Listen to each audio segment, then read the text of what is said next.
This is the Ilfocolor Rapid. It's a single-use disposable camera that I have already partially destroyed because this camera you're meant to give back to the person after you take the photos. But I didn't. I thought, isn't this thing cool? Wouldn't it be great to see how it works, what's inside of it? But before we get to that, why on earth would I buy a disposable camera when I have so many cameras already? And this is color. I don't do color, I do black and white, so I can develop it at home and have all the fun with the highly carcinogenic chemicals. Who wouldn't want to do that? So why would you buy a new film camera in 2023? New film camera might be stretching a little bit. I mean, it came out in 2022, and it's probably designed from maybe even the 90s. But technically, it is a new film camera you can buy today in 2023. So, why would I buy one? I know the lens isn't going to be the best. It's a 31mm all plastic fantastic single group single element lens. Always known for quality. It's stuck at f11. The shutter speed is locked at 1/125th of a second. That's it, that's all you get. The only assistance is this pathetic flash. It works between 1 to 3 meters, and then there's nothing. Beyond 3 meters, no hope. Give up. Pointless. And the minimum focus on this is 1 meter. 1 stinking meter. So you've got a narrow range if you want to use that flash.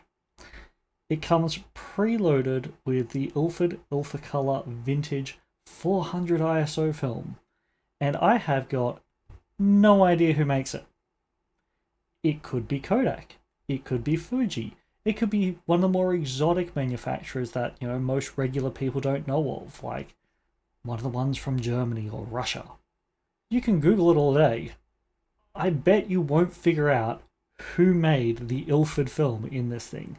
You can buy it separately in a 24 or a 36 roll exposure. Have fun, enjoy. And as I'm sure you can see, it does okay results, particularly in full sunlight. Because this is locked, if you think about Sunny 16, it blows out a little bit in the brightest of light. Not too bad, it's still within the latitude of the film. The film's got a bit of grain, but I don't mind the reds.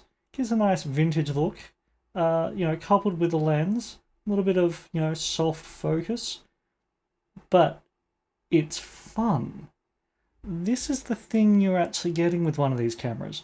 You're not worried about it breaking. You're not even really worried about dropping it. When you take this thing out, all you care about is having fun.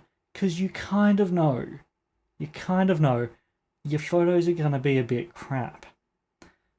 So when I went on holiday this year, I was fortunate enough to go on a cruise ship, the first one I've ever gone on. I thought to myself, what camera would be the best camera to take on the ocean?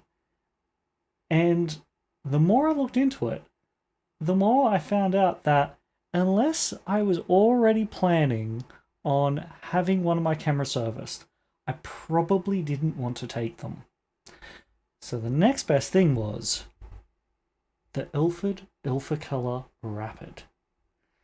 It didn't matter that this thing got salt spray all the way through it. Its little plastic gears aren't terribly worried about it. So I was able to take this thing out and just have fun. The other reason why I'm really interested in this is because I would like to take this thing apart and learn what some of the cost optimizations were made to get this thing to be where buying this entire camera is almost as cheap as buying just the film. So I want to know what they did to make this thing so cheap. Let's find out. So I'm just going to open it up quickly here because I don't think anyone's particularly interested in how this thing comes apart. You will know there's no film in here, as I said. Like, I took it out before I took it to the shop, just because I thought if I asked them really nicely to give it back to me, they might forget. So I took it out, and now we're going to just take it apart quickly. Things only really start to get interesting once I've removed all of these plates and covers, and you can start seeing mechanics. And now I love it so much, I'm just going to play with it.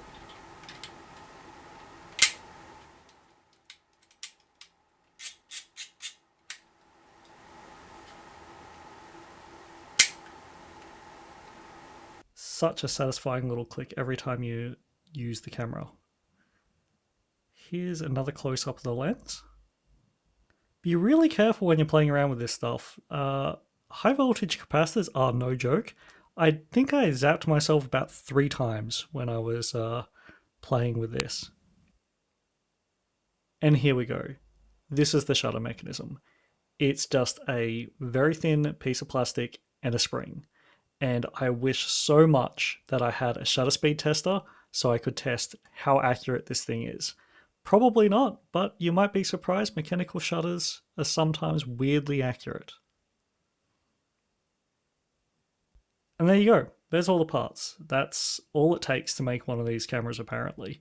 I'm sure there was a lot of design and engineering work that went into it. I think they've done a really good job of just putting together a simple camera that takes acceptable photos and is a unique look that's great to have on holidays. Okay, thanks for watching.